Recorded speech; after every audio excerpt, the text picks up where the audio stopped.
What's up guys? So AMD have recently released their RSR technology, and as we covered their FSR in the past, we thought why not take a look and see what they've got to offer.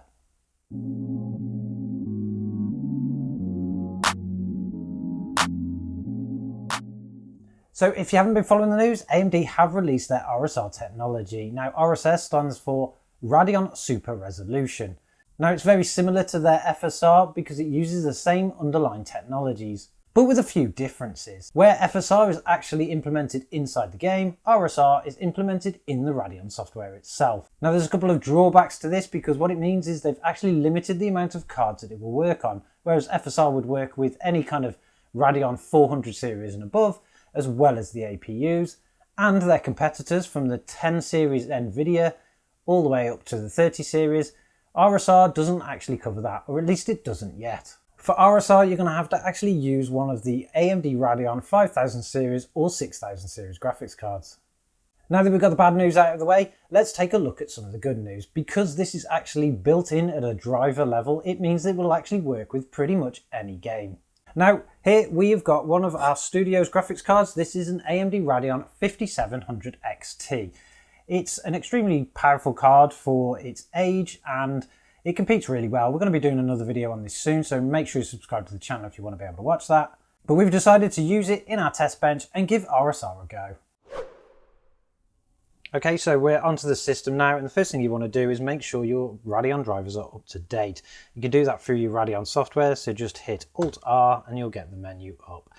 Go to Home, and you can see in the corner the driver software. Current version is 22.3.1 because we have updated this and it's all up to date. Dropping that back down again, what we need to do is start a game. So the game we're going to be testing this with is Crysis Remastered, and when you first start the game with the new drivers, you're going to get this little box in the corner which tells you the status of the Radeon Super Resolution. At the moment it's all disabled because we want to actually have a look at the game beforehand. So we'll jump straight in and we'll just load up a game wherever we are. So now that we're in a game, we can see that we're running roughly about 55 FPS average. This is in high settings, so we'll just go double check those settings now. Go to options, video settings, graphics. So we're currently running in 1080p, VSync's turned off. In the advanced settings, we're pretty much high on everything. So we'll go back to the game, reset our stats, and we'll have a bit of a wander around. Now we're currently averaging around 51, 48. So it's about 50 frames per second on high with this card with Crysis Remastered, and that's not actually bad. The card's not too bad.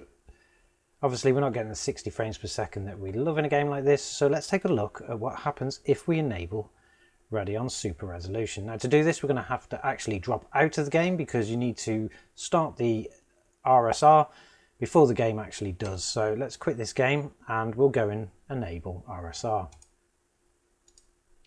Once you're back in Windows, now all you need to do is hit that Alt-R to get your Radeon software up and running. Go to the settings. Under graphics we'll find the Radeon Super Resolution option. What we want to do is we want to enable that, and then we can drop back and restart our game again.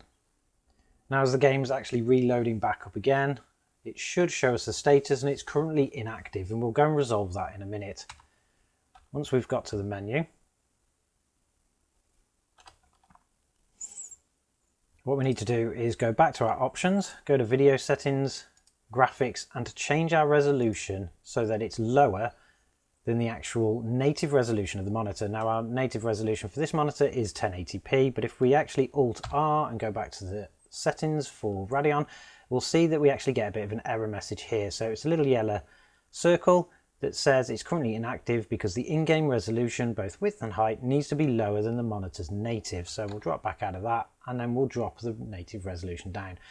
We'll select 16 by 900, exit out of this menu. If we go back to the Radeon tool now, we'll see that it's actually got a green tick and it's telling us that it's active 1600 by 900 to 1920 by 1080. So it should be enabled and working. So we'll reload back up our game and we'll see if it's made any difference. Now the game is reloaded in exactly where it was before, and as we can see, our actual average FPS at the moment is increased up to about 62. So there is clearly a performance increase here of about 10 to 12 frames per second. We'll run back down to the beach, we'll look at some similar things, but clearly we are there, and it doesn't look too bad. It looks like a 1080p picture. You can't really complain, particularly if it's just going to give you that extra boost. If we go back into the Radeon tool, we'll double check that it's actually enabled, and as you can see, it is actually enabled and it is upscaling. So that is the Radeon tool and the Radeon Super Resolution software. It seems to work quite well. We have had some struggles with other games, but this game it works quite well. It's going to give the extra boost you need for some of the 5000 series in particular cards, and particularly if you're going to go up in the high resolutions.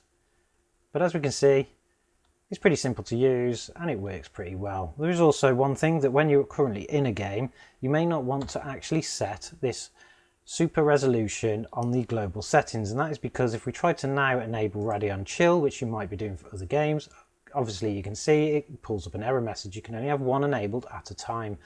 So what the best thing to do probably is actually to go to your game tab, disable it from your global settings. So if we go back to the global settings, disable it from inside of here, actually go to your gaming tab, go to the specific game. In our case this is Crysis Remastered, and you can enable it in here specifically on the game itself, and that way you can adjust it between different games. But apart from that, we're actually quite impressed with what we're getting, and it works really well. Okay, so as you can see from those results, RSR works actually pretty well. We couldn't really tell that much of a difference in the quality, but we did manage to gain about 10 FPS in the game that we actually tried it with. Now, considering this will work with pretty much any game, and it's actually limited to your 5000 and 6000 series graphics cards, I can actually see the biggest potential coming from those who actually want to play really high-end games in really high frames. At the lower ranges, it's probably not very good for you. Specifically, if you don't have a 5000 or 6000 series graphics card, you're pretty much out of luck. But then AMD do give you a warning through the software that if you do have the ability to use FSR, so if it's an FSR supported game, you're actually better off using that, which we would recommend too, particularly if you don't have a graphics card that's supported, because FSR was actually a really good technology. Now, AMD are coming out with their FSR version 2.0 soon, and we're going to be definitely having a look at that, so make sure you stay tuned to the channel, subscribe if you want to see some videos on that going forward, and make sure you drop us a like on this one if you like the content, and we'll catch you in the next one.